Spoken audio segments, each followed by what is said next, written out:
AT&T and Verizon are moving ahead with their plans to launch 5G cell phone networks on Wednesday, but they will delay the rollout near some U.S. airports. Airlines warn this technology could impact a plane's landing instruments and lead to significant interruptions. Kris Van Cleave has more from Dallas.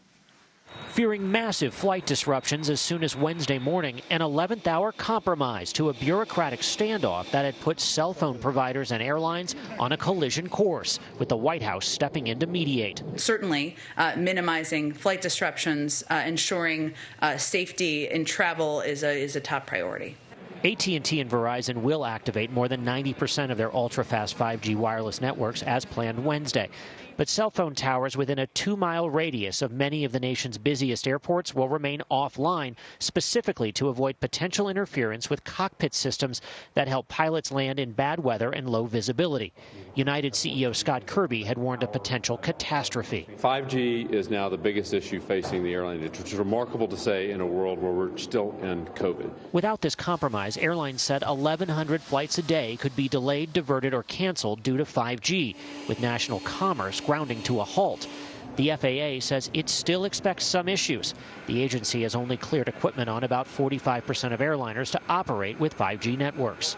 Already, Emirates, ANA, JAL, and Air India canceled flights to several U.S. cities until the situation was worked out.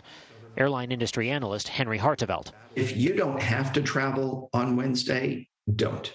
If you can postpone your trip even 24 hours, you may be better off. I think Wednesday is going to be a very chaotic day. The threat of 5G-related flight disruptions comes after a trying month for flyers who have suffered through tens of thousands of delays and cancellations due to weather and COVID-19 staffing issues. It's a fasten your seatbelt, hang on kind of week, and the next few weeks as well. A senior FAA official tells me the agency is expecting some, quote, bumps on Wednesday as more than half of U.S. airliners still don't have approval to use that equipment to land in low visibility situations at more than 80 U.S. airports where 5G will be active in the area around those airports. Airlines are now scrambling to figure out what that means for their schedules. Errol? Kris Van Cleave, thank you for that report. For more, I want to bring in Drew FitzGerald. He's a telecom reporter for the Wall Street Journal. Drew, thanks for your time today. For the layman, and I'm sure you've been doing this many times already in the past 24 hours, but just break down exactly how 5G service could potentially interfere with crucial airplane technology. Sure. Well, the issue is that the FAA and the FCC don't fully understand the extent of the potential problem. So all the testing that needs to be done to answer that question hasn't been done yet. But at the basic level, the issue is over the frequencies that one of these new 5G services that AT&T and Verizon are introducing are going to use in areas all across the United States. The concern is that those frequencies that come from the cell towers, not from the phones themselves, could interfere with more sensitive equipment in airplanes that are used to determine how high planes are in the sky and help with landing and other safety applications.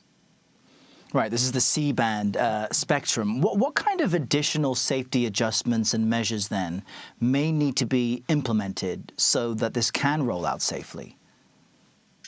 Well, we don't know the full extent of the safety precautions that are going to be implemented over the next few months. That's still kind of up in the air.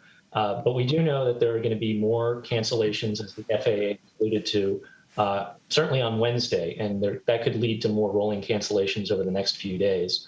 Long term, the solution to this is going to be likely installing new equipment in some airplanes that have extremely sensitive devices that pick up on this sort of signal. But that is going to take several years. To make these kinds of modifications to airplanes is not something that you do overnight. Now, we should highlight for our viewers, 5G service has already been introduced in dozens of countries, in Europe specifically, with no issue or disruptions. Why is there concern here? Is it because we have the FAA and the FCC to deal with and Europe doesn't? Well, that's part of the issue. There are similar agencies that do the same sort of work in Europe and Japan and many other countries. Part of the issue has to do with slightly different frequencies that some countries are using, although they're in the same neighborhood. But at the end of the day, this really has to do with the lack of communication between the FCC, which is the telecom regulator in the U.S., and the FAA, which is in charge of airplane safety. Who dropped the ball here? This has been expected for years. Well, that's the open question. The telecom companies are going to argue that both the aviation industry and the FAA was responsible for answering this question before they activated the 5G service that they said they were going to launch more than a year ahead of time.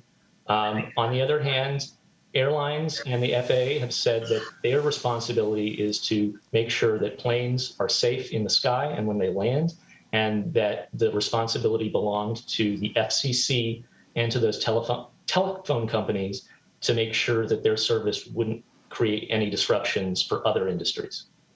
And as we've mentioned, AT&T and Verizon are now delaying turning on this service near some airports to avoid disruptions. President Biden, though, says 90% of the country is going to get this new 5G network. So what are the longer-term solutions to this problem? Does it just sit as it is at 90% and not near some airports until it's figured out years down the line, would you expect? There will probably be more compromise sooner than that. I would expect that some of these towers that are closer to airports are going to be going live certainly sooner than within a few years, once these two industries can basically come to an agreement and make both sides confident that there aren't going to be any risks to safety. All right, Drew FitzGerald, thank you very much for your insight today. We appreciate it.